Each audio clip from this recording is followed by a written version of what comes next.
Hello, welcome back. Today we have something special for you. We have IP phone configuration, and we are going to use the fanvil 303p handsets and Grandstream PBX, the ucm6302a, all connected on the network using a switch, and we are powering all of them using PoE. You can see there's no power adapter connected to the Grandstream PBX, so only PoE. And so when you tap on top of the PBX, you can see it lights up, and then you check the IP address that it is given, because it is new, and so it is getting IP address using DHCP. So you take that IP address, browse it to log into your first time logging into the PBX. So then you put in the username. As a new PBX, the username is admin, and the password is underneath the PBX. So you have just turn it upside down, and then you punch in those digits that you will find under the PBX. And if you haven't subscribed to our channel, consider doing so and click on the notification. God will bless you. Or God will bless. Let me punch in. About to get done. Then log in. So it is loading. Now you have, the first thing you are prompted to do is to change the username and the password that it came with. So what I'm doing, let me put in my new username and the password I'm going to use for this particular project. Put in my password and then re-enter the password. And also it's required to have put in my email address if I'm to reset it maybe in the future and I've forgotten the password and those things. They send. Okay, we move forward, and then the LAN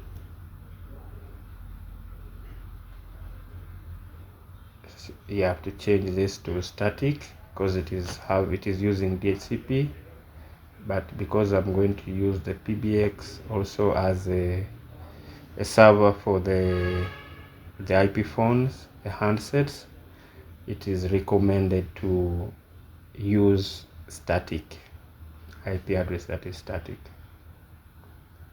I think that's okay. I'm going to use that IP address, static, and then it's okay, subnet, then I put in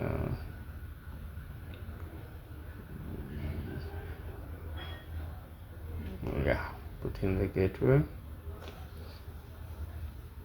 according to your network, the network that you're running on ground. And then let's see what I should add.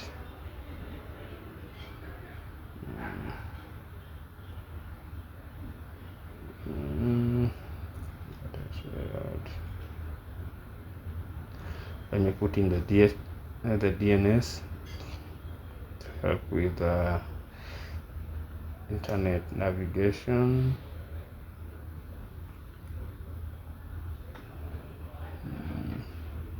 This should be it.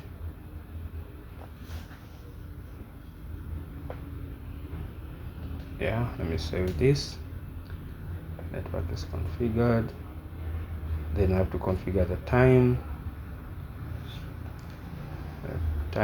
zone.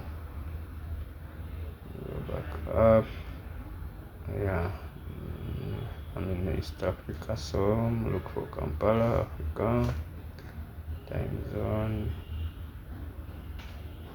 24 is okay, and I save that. Then here we configure the extension. Our extension is starting from 1000, and then I'm going to configure 1000 extension, excuse me.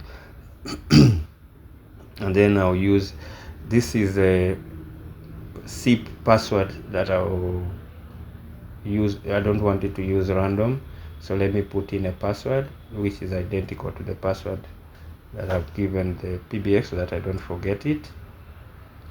So this password is very important. Put this password, then you'll see when we're activating the phones, we shall use the same password to activate the SIP. Put that in mind. Those are our extensions, 100 of them starting from 1000. So that is done. We save that. Yeah, so that's the summary of what we have done. In case of anything, you can go back and change if anything is not right. So those are extension numbers. Save. Yes, now let me log in using the new IP address. No, it's no longer using DHCP. Now we are using the IP address that we have put in. Static. So it has worked. Let me log in.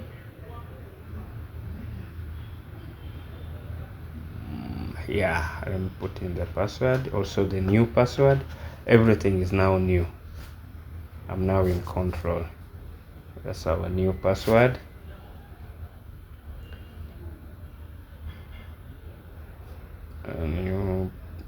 Yes, let me log in, and we are in.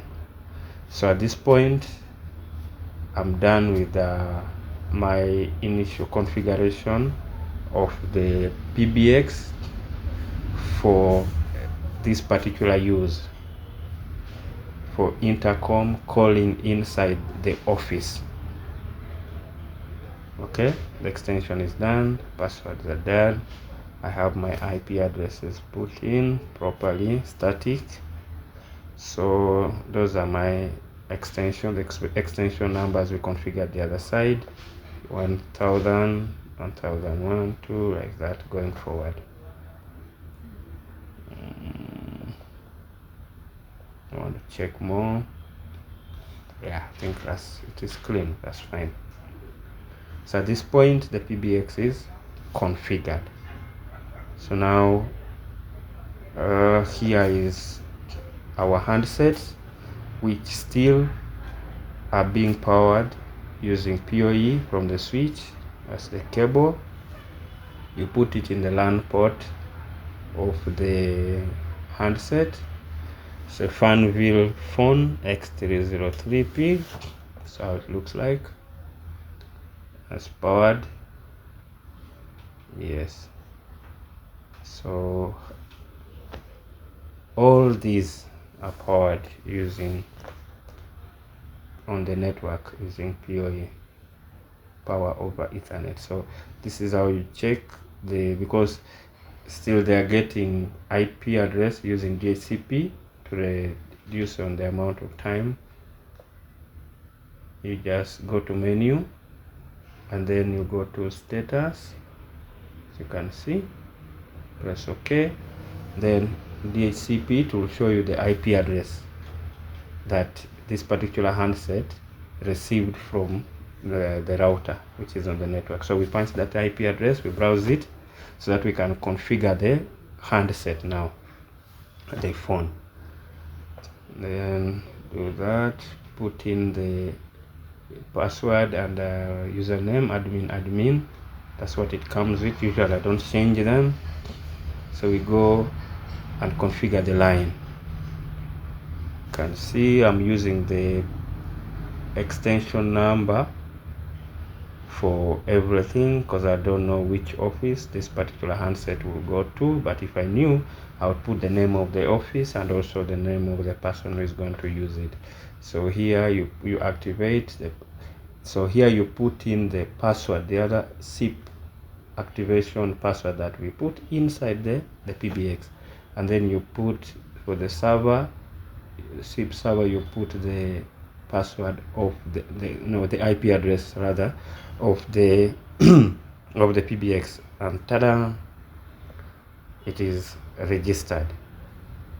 So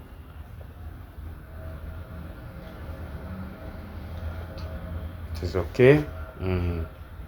Let's do the second one. Also, you check the IP address of the handset, browse it. The default password and username is admin for most of these handsets. If you want to change, you can change them later, and then you go, because we are configuring the line. So here we put in, like I told you, I use the extension numbers. If you want, if you know where this particular handset is going to go, you can use the display name, maybe kitchen, maybe HR, and then you activate. Yes,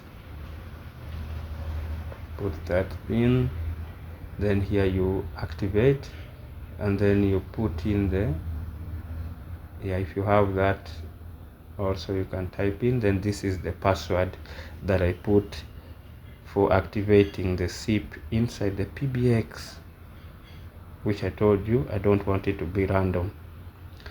So here you put the IP address of the PBX to work as the server for the phones, and then those are the few things that you put in, and it will automatically register. And then here you see green means it is registered and is working now. And then the difference is there. This phone, the other handset doesn't have green. This one doesn't have green. The other one has green. So the one with green means that particular line is registered. So how simple it is. Let's test it.